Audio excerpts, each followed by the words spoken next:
Hey guys, today I'm going to tell you how to delete Instagram chats from both sides.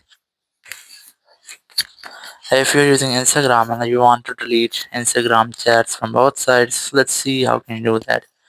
You just have to simply open your Instagram app here and then you have to open the chats. Simply tap on this chat option here, or sometime it might be here in the top right corner. Open your chats and select the chat from which you want to